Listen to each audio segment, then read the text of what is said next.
Mandibulise kuni bathandi bezemidlalo eMzantsi Afrika, ingakumbi kuni balandeli bebhola elikhulu ke laseMzantsi Afrika. Kungaqhuma kubasiwe kabaphulaphuli, ngoba ke sizawungena deep endaweni kaMr Nabi. Indaba ezifika zokubana ke uNabi neKaizer Chiefs ke baphulaphuli ke kunento ethi bohlukene. uMr Nabi uthatha yakhe indlela, iKaizer Chiefs yathatha indlela. Kuthiwa ke le nto ifika emveni kokubana ke uMr Nabi waye wanikwa ilivu wohoya ke unkosikazi wakhe ke wafumana ingozi phaa eTunisia. Kuthiwa ke ngoku into ebethe uMr Nabi okokuqala, unkosikazi wakhe umdinga kakhulu ngeli xesha. Kuthiwa ke ngoku uMr Nabi ke kwanyanzeleka into yokubana ke makakhethe phakathi kweKaizer Chiefs ke kunye ke nokulimala kukankosikazi wakhe. Kuthiwa ke Kaizer Chiefs ke iyavakala seyisithi ke iyamkhulula ke ayohoya unkosikazi wakhe, babe ke bakhululana neKaizer Chiefs. Kodwa ke le ndaba iqali apho ke baphulaphuli.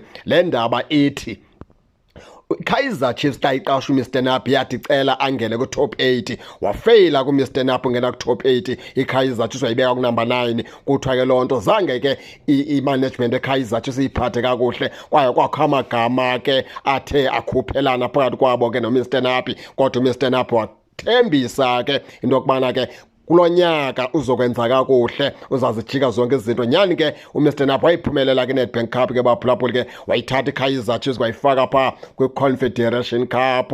Enye into ephinde yavela ke yokubana ke uMr Nabi kuthe kanti ilayisensi yakhe ke iyakukhowutsha phaa kwiConfederation Cup okanye kwiCAF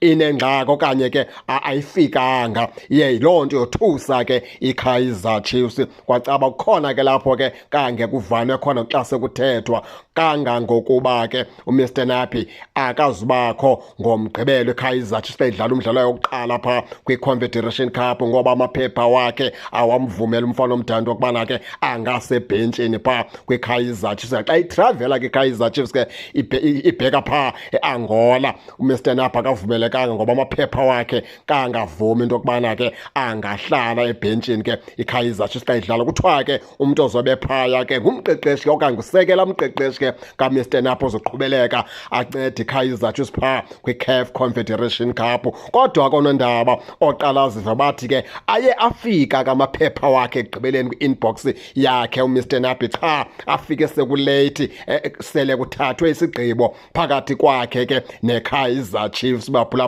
Yiyo loo nto sithi ke thina kungaqhuma kubasiwe, ngoba kazibakho ke ngokuphaa ngomgqibelo kuthiwa ke kwawuqhubeleka i-assistant coach yayo ke iKaizer Chiefs beyiyo ke thatha intambo ezawuqeqesha phaa ukusukela phaa ngomgqibelo. Kodwa ke baphulaphuli ke sizawuthi gqolo siyilandelele ke le nto kaMr Nabi into yokubana ke ihambi iphelele phi phakathi kwakhe ke neKaizer Chiefs. Okwangoku ke indaba ke ezithe sabe siyazifumana zezokubana ke phakathi kwakhe neKaizer Chiefs ke kufikelele esiphelweni ke uMr Nabi. Kodwa ke sizathu ke akuthethwanga ngento yamemetshi ke yayizola, kuthethwanga ke ngento ke yemidlalo ke yeBetway Premiership.